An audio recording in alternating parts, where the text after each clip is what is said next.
Hey, Trace. I'm sorry if people have asked you this before, but I'm curious, given your dad is a legend as an NBA player, what's your relationship with him? If you don't mind describing that. No, you're fine. I have a great relationship with my dad. He's taught me a lot of things on and off the court, but me and his relationship are great. Obviously, he played in this league for 16 seasons, and so he knows what he's talking about. He knows what he's doing. So having that to look at and in my corner like that, stuff of that nature is great.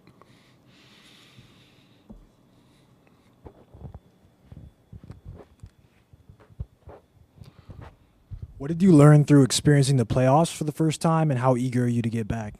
The playoffs is a different beast. It's a lot of fun. Both teams bring a lot of energy. It's different. It's a different style of basketball. Every possession matters. Every play matters, and we're eager to get back there. I know everyone's hungry, so. How do you just kind of look back at your last season, starting out of the rotation, back in by the playoffs, and just kind of what that taught you? It's always being ready. It's the same thing that happened my rookie season. I didn't play a lot to start the year, went to the G League, came back up, started some games. Draymond came back, was out of the rotation. Then at the end of the season, started again. And so at the end of the day, coach is going to just throw you in at any given moment. So you just always got to be ready and rely on your craft. Trace, over here.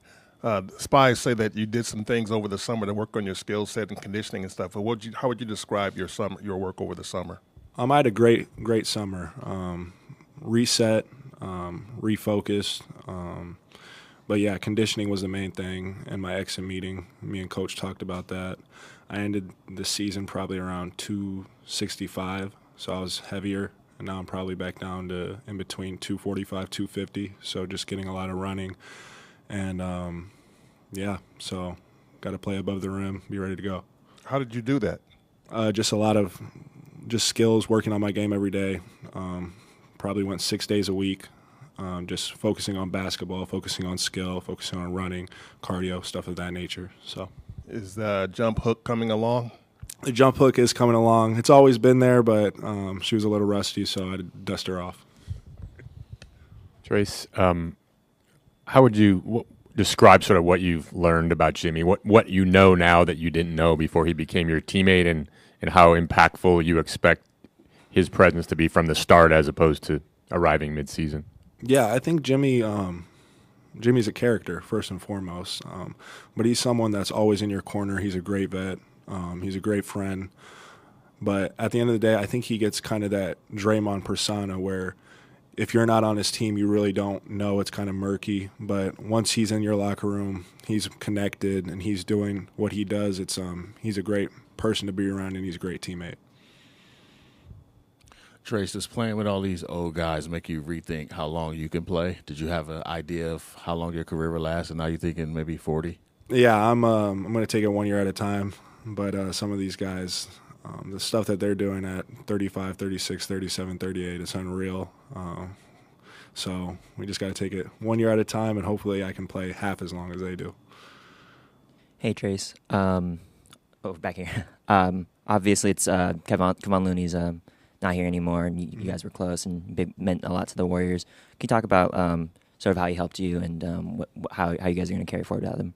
Yeah, Loon, he was a great vet. He taught me a lot just about the system, defending, how to get stuff open, stuff of that nature. But at the end of the day, he's one of my friends. We went to Chapel together. He's the one that brought me into Chapel, and I'm going to miss him, and I hope he does really, really well with the Pelicans. And I know he's back reunited with JP, so that's good for him. Well, Trayce back here.